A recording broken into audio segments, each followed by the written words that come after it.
What up, Wizards? It's Dev and the Chicken. New week in Standard. Big decks trying to do big stuff. Let's cover the top three. And I'm your favorite Magic Channel's favorite Magic Channel. Best believe that the professor go bananas for my deck tech. Chicken kisses. Chicken kisses. Top three decks of the week, everybody. Are you ready for the top three decks? I get a little bit too loud for you, Chicken. She hates when I sing. Hey, everybody. 3 decks from over the weekend. Chicken, you good? I'm gonna put you right there, and you're gonna go over there. There's her tail. All right. The premise of the series here that we do every now and again is that there's 3 decks from the week. We're gonna look at them. All right. Not only did she leave, but my face is the correct size now to record content. So good for you. First deck we're gonna look at today looks a little daunting on your screen right now. That's a whole lot of cards, a bunch of one-ofs, but this is Jund Control? What are you talking about? I've never seen this deck in my entire life. To the best of my knowledge, this has not crossed my eyeballs at any point in the recent or distant past. So, brand new deck here. Went 3-1 at the Mazzucito. Oh my God, did I get that right? At the Mazzucito Day 2 tournament over the weekend. This actually looks really interesting despite all the silver bullets and stuff in it. It's got a few different game plans, and I want to go over it real quick. Now, game plan 1, Atraxa. Like a lot of decks right now, you just play Atraxa, step 2, question mark, step 3, profit. There's usually doesn't have to be a step 2. It's just play Atraxa, profit. And it seems to be a pretty good plan for a lot of decks. This deck can get to Atraxa through things like Plaza of Heroes in the mana base, but it also has a bunch of treasure that it's getting in the main deck, you know? And it's getting treasure in interesting ways. Like one of its one-ofs is Invasion of Ergamon down here. This is the battle that for 2 mana comes into play, and it gives you a treasure, and then you can discard a card, and if you do discard the card, you draw a card. So, interesting thing, allows you to dump the Atraxa into your graveyard if you want to, or some other creature, whatever, and then get a treasure to ramp into a later Atraxa or Cruelty of Gix, which the deck plays 4 of. So we're kind of on a reanimation plan here to get to the Atraxa, but there are honest ways we can get to the Atraxa through ramp and treasures, and that's kind of neat that the deck has both ways of getting to this Atraxa, and other creatures too.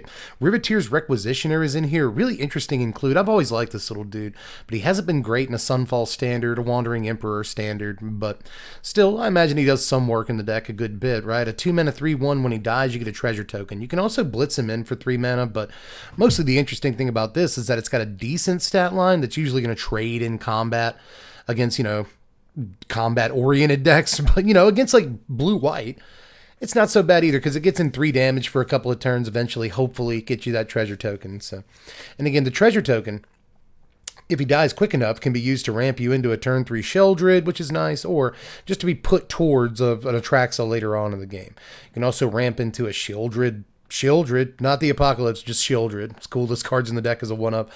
A one-of Lana War Loam Speaker sneaks into the deck to help you cast the Atraxa and stuff like that. So, really interesting, again, building here. Plan number 2 is Planeswalkers.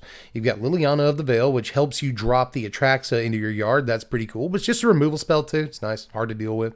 Wrenn and Realmbreaker is in the deck. This helps you cast the Atraxa nicely, right? But also gives you 3/3 lands and stuff like that against the blue-white control decks and other decks that have a hard time dealing with Planeswalkers, it turns out. So deck has, you know, 6 walkers when it does come up against control decks. And again, there's other decks in the format that kind of don't fold to Planeswalkers, but it is their like most problem permanent type right now. So pretty cool right there. And also gives you card advantage some of the time. Wrenn and Realmbreaker does. Vraska Betrayal Sting almost always gets you some amount of card advantage and is also a removal spell.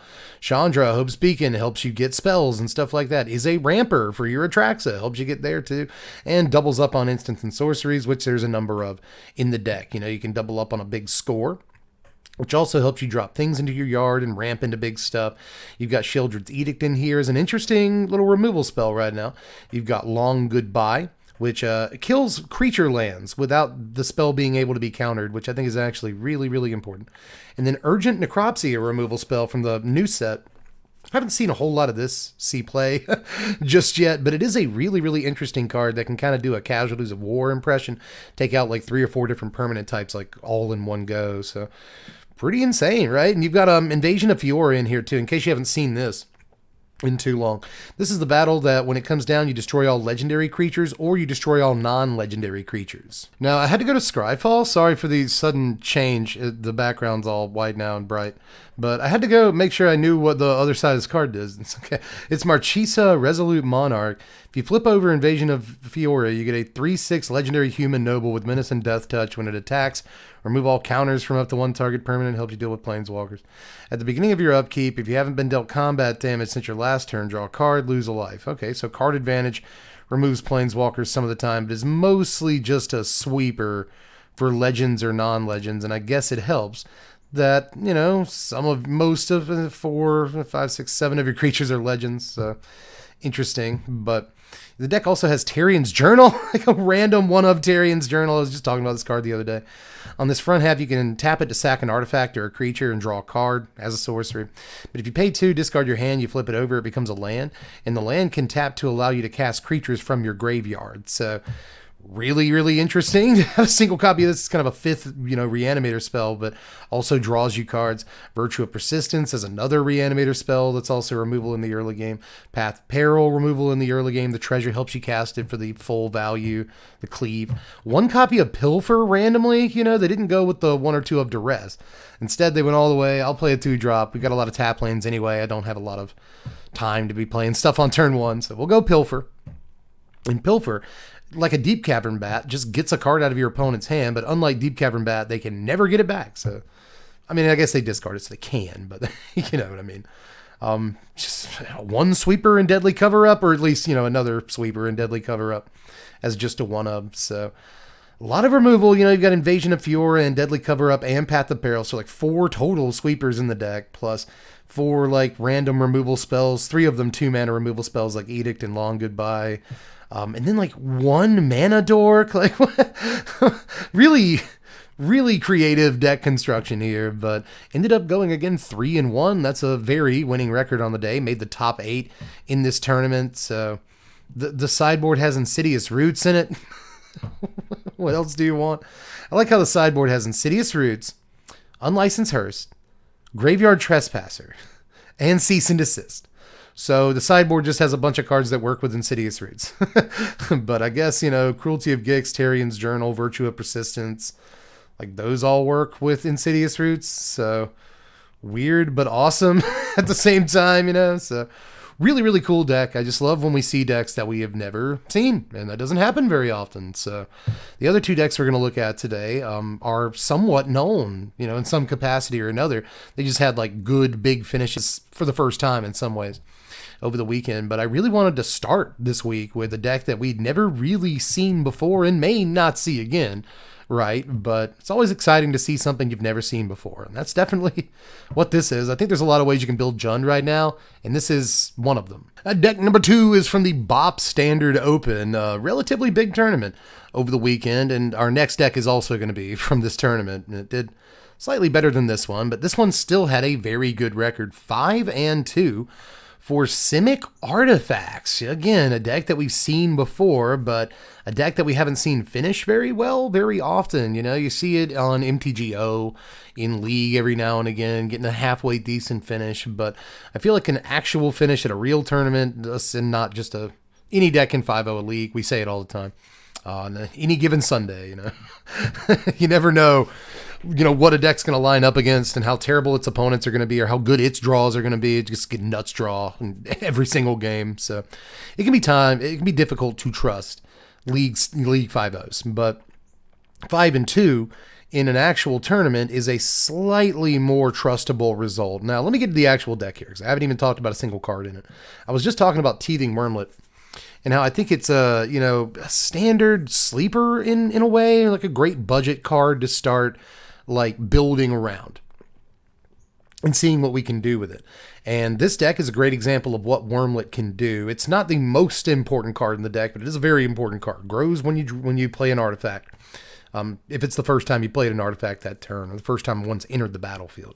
Also gains you some life. It gets Death Touch if you have 3 or more arts. So pretty neat little card and grows pretty fast if you can get an artifact on the table every turn. But deck also plays Ginger Brute to get in for easy combat damage, just a 1-mana 1/1 haste. You can make it unblockable except by stuff with haste. Sentinel of the Nameless City, a big creature in the deck. This thing is actually a pretty stout thing, 3 mana for a 3/4 vigilance, and when it enters the battlefield or attacks, you get a map token. That can make stuff like Ginger Brute bigger. It can make your Teething Wormlet bigger. You can play it and get a map token, grow your wormlets. Really, really sweet. Kitesail Larcenist puts an artifact into play and is also a removal spell, so it's kind of neat. I don't even think it puts an artifact into play. Yeah, just the thing becomes a treasure artifact token, so that's cute. But you can turn that treasure artifact token. If you turn one of your guys into one, you can turn that treasure artifact token into a 5-power guy with Zoetic Glyph, probably the actual most important card in the deck. We've seen Zoetic Glyph decks kind of compete here and there in this standard, but I think we're still looking for the perfect Zoetic Glyph build or brew. And once we get the list optimized, I think this thing is really going to do a lot of damage. This is a fantastic card. It just turns any one of your, non-creature artifacts. Actually, it doesn't even have to be non-creature. Just you enchant any artifact, and it becomes a 5/4 golem. And then when Zoetic Glyph's put into the graveyard, discover 3. So really neat little value-driven sort of aura here that makes one of your things huge. You can play a Case of the Felch Falcon. There's 2 of them in this deck. And get a clue token off of Case of the Filch Falcon and then just turn that into a 5/4 with Zoetic Glyph. And then when the clue token dies, you get 3 mana worth of value, which is way more than you paid for Case of the Filch Falcon. It's basically Zoetic Glyph paying for itself when it goes to the graveyard. So really cool. You've also got Hard-Hitting Question in here, a kind of amazing sort of bite ability for just a single mana that can also hit Planeswalkers. Really, really interesting, There's a lot of neat stuff in this deck, man. You've got the boat, Subterranean Schooner. You'd expect to see this, Wormlet into Schooner is a nice little play line, into Sentinel. These are all great. Ginger Brute into Subterranean Schooner. Ginger Brute gets to explore. When you crew the schooner, it gets bigger, theoretically at least, and then gets in unblocked. So really like Schooner with a number of the creatures that we're already playing in the deck. But we've also got Agatha's Soul Cauldron. Graveyard Hate is surprisingly really effective right now in Standard. There's a lot of decks doing graveyard stuff. And Soul Cauldron gives you basically an instant speed way once it's on the table to interact with the opponent's graveyard, which is super important at the moment. But it also makes your guys bigger. Your Ginger Brute gets through unblocked and he's even bigger and stuff. Makes your Spyglass Siren bigger and it can fly through for damage. Spyglass Siren also very good alongside Teething Wormlet and stuff like that. So Spyglass Siren very good with map tokens. So along with Sentinel, you can get your Siren huge. Just a lot going on in here. Surge Engine is one of my favorite cards in Standard, actually. Really, really like this card, and I've talked about it a lot recently, actually, in various videos. This too benefits from all the map tokens and stuff like that, but probably the coolest trick in the whole deck involves Surge Engine and Agatha's Soul Cauldron, because if you have a Surge Engine in your yard, you can exile it with Agatha's Soul Cauldron, make something get bigger, and then suddenly all of your guys with +1/+1 counters can go unblockable for a blue mana. So that's a way to end a game like really, really fast. Just Surge Engine is just sweet, whether it's on the table, and in this deck it doesn't even have to be on the table because of Soul Cauldron. So really, really cool deck here. Not a whole lot of removal, just like the hard-hitting questions and the Kitesail Larcenist, but just enough like early damage, a little bit of tempo, unblockability in the mid and late game. My creatures get huge and scale to the game states, or at least scale to as much time as passed in the game, if that makes any sense. I don't have like dinky dudes like Spyglass Siren and Tough Cookie that stay dinky the whole game. They actually get bigger as the game goes on, so that does help them scale with a couple of decks that are in Standard currently, and I think that's important. So really neat. The sideboard has stuff like Repulsive Mutation, which is a counter spell that also puts counters on stuff. Tishana's Tidebinder, awesome right now. Cryptic Code, really neat inclusion, right? More removal with Hard-Hitting Question, more removal with Haywire Might, Spell Pierce against mostly Sunfalls and stuff, but plenty of other spells. And then another Case of the Filched Falcon in case you need that. But really, really interesting. I know I say that word a lot, but I am interested in this. Call me Alucard because I'm interested in this. Please play Symphony of the Night. It's a really good game, but play with this deck. It looks like a really good deck. I like decks that look cool, and we just don't see this again every day. But I guess we'll call this the deck of the week here. This is Azorius Mentor, they're calling it. 6-1 at BOP, the same standard open we were just talking about. But 6-1 is slightly better than 5-2 if you're tracking. And this deck actually made the top 8. That's the difference between 6-1 and 5-2. But this deck has been, again, just like Simic Artifacts, kind of poking its head up every now and again in MTGO League results mostly. So it's really refreshing to see it at a big name tournament, or at least a real tournament, not just a standard league, which is usually where it rears its head. And this is a slightly different build than we usually see with this deck, which I do think is really important, especially if you're going to sort of analyze the deck's success. Now, in case you haven't seen this yet, you've got cards like Helping Hand, not brand new, but relatively new. It's just 1 mana to return a creature, mana value 3 or less from the graveyard to the battlefield tapped. You've also got, where are you at? Where are you in here? Oh, does this deck not run it? No, here it is. Recommission. I just didn't see it at first, sorry. It's right under Helping Hand. Recommission is 2 mana for a very similar effect. Return an artifact or creature, mana value 3 or less from the graveyard to the battlefield. If a creature entered this way, it gets a +1/+1 counter. So, fairly straightforward. We're kind of an extremely fast, extremely cheap, sort of tempo-driven Reanimator deck. We've got 1 and 2 mana Reanimator spells. How do we leverage those as best we can? Well, we've got Haughty Djinn in the deck. In case you haven't seen this in a while, good on you for repressing this. This is 3 mana for a star 4 flyer. Instant and sorceries cost 1 less to cast for you, and the power is equal to the number of instants and sorceries in the yard. You've also got Monastery Mentor, really, really cool. That let me move this up slightly so you can actually see the cards. It really should put them on a screen. Anyway, it doesn't matter. I wasn't going to be able to adequately voice that thought. But anyway, Monastery Mentor is 3 mana, 2 and a white for a 2/2 human monk with prowess. Whenever you cast a non-creature, you get a 1/1 with prowess. So deck is going to have a buttload of non-creatures in it, mostly so that we can have huge Haughty Djinns. We can cast our spells for cheaper with the Haughty Djinn, right? So let's put a bunch of instants and sorceries to cast for cheap. And then Monastery Mentor can just fill the board with dorks. Awesome plan. These probably are like the 2 best 3 drops you can be getting back with Helping Hand right now. And I do love that with Mentor, let's say you have, 2 open mana, you can go ahead and get a Monastery Mentor out of your yard. And for just 1 open mana, with just 2 mana, you can go ahead and put a dude on the board by casting a spell. Usually you'd have to have like 4 total mana to do that. So doing it for just 2 mana is really, really powerful. But aside from those 2 very important cards, you've got Picklock Prankster, which is a creature. But you can also draw cards off of this. You can put other fairies into your hand, like more Picklock Pranksters you get.